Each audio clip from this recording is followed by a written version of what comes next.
Hi, Coach Bob Huggins here at your local Little General store. Folks all over West Virginia are saving money every week just by signing up for the Fuel and Rewards card. It's easy to sign up and easy to use. And best of all, you save money every time you use it. You get 3 cents off per gallon each time you buy gas and get an additional gas discount just for making purchases in the store. Sign up today for Little General's Fuel and Rewards card and tell them Hug sent you. Thanks for watching the Little General Alumni Spotlight. This week's guest features former WVU quarterback, a 6th-round draft pick, and the 2000 NFL Draft, and one of the most recent additions to the WVU coaching staff. Dale Wolfley sits down and talks to JaJuan Seider.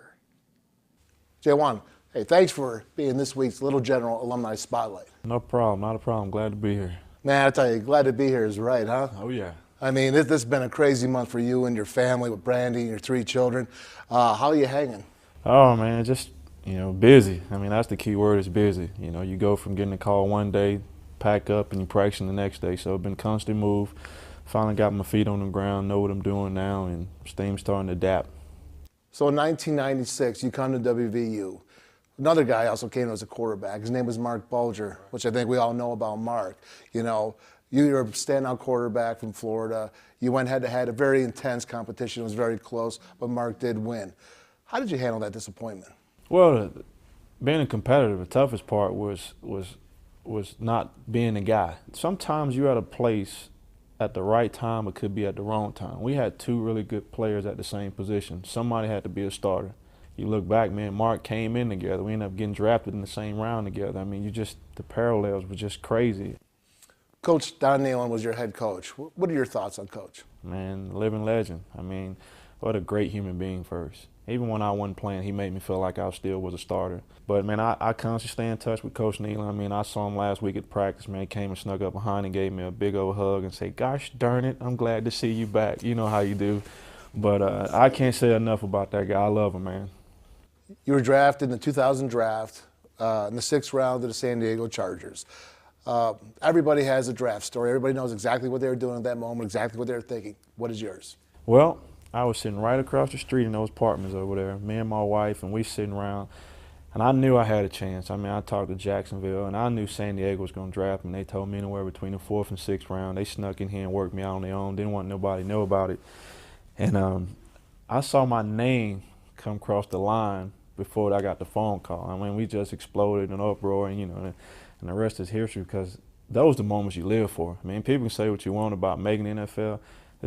That is no comparison to seeing your name being called on TV. I mean, that's the greatest moment in life for a guy like us that love football. The early 2000s, you were coaching at Florida High School. You were actually, you're getting legit. Right. You know what I mean? You're getting well respected. Not only you played down there, but now you're coached down there. So you really do know Florida.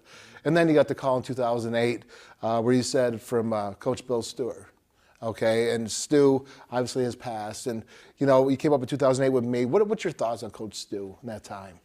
Well, he was a good man. I think his heart was always in the right place, and he was, the biggest thing with Stu, he was a lot smarter than people gave him credit for when it came to football. But, I mean, he was a guy who was passionate about this program, and you couldn't say one bad word about him when it came to WVU. I mean, that guy bleed blue and gold. It's a shame he's not here to still be around the program and see it go on. Man, my heart goes out to his son, Blaine, and his wife, man.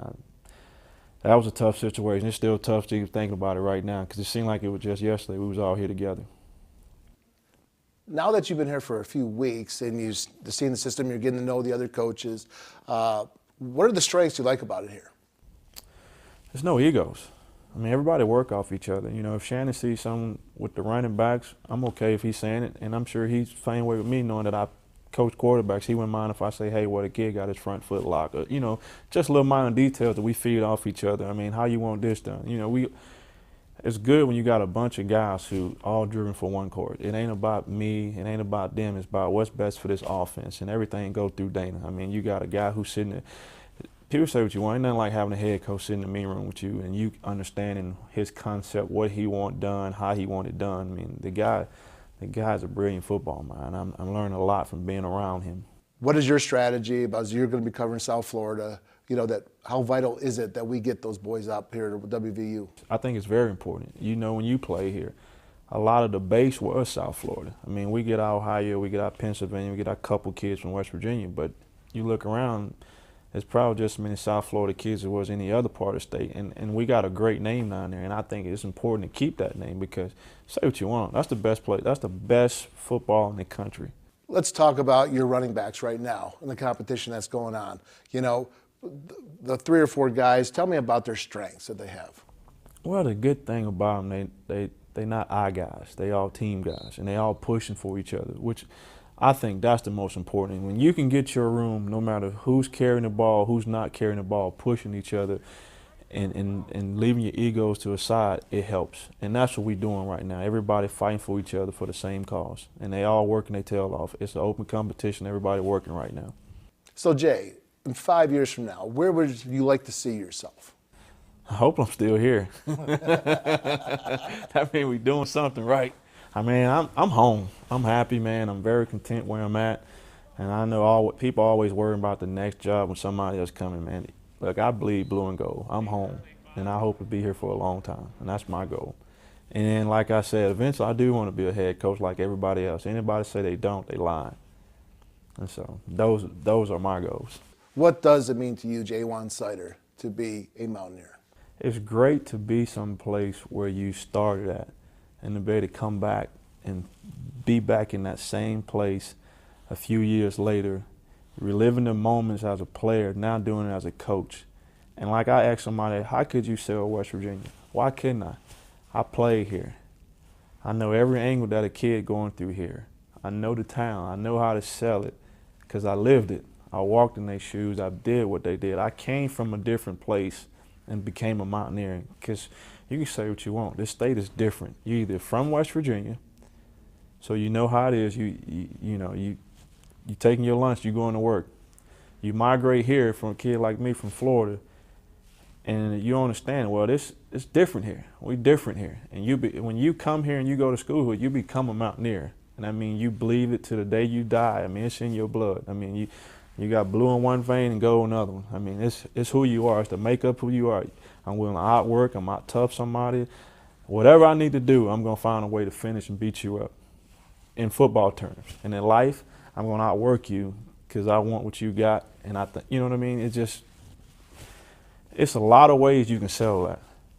I'm still kind of twisted up. I still got the football mentality. Yeah, you still do. I'm glad I moved on from that. But the main thing is, Jay, listen, man, thank you for doing this. You coming back, you're here just with that Orange Bowl trophy behind us. You're a true Mountaineer, man. I love you, bro. Appreciate it, man. So glad. Good luck to you, okay? Make sure you join us again next week for another Little General Alumni Spotlight as we highlight another shining star in the history of WVU athletics. As always, let's go Mountaineers.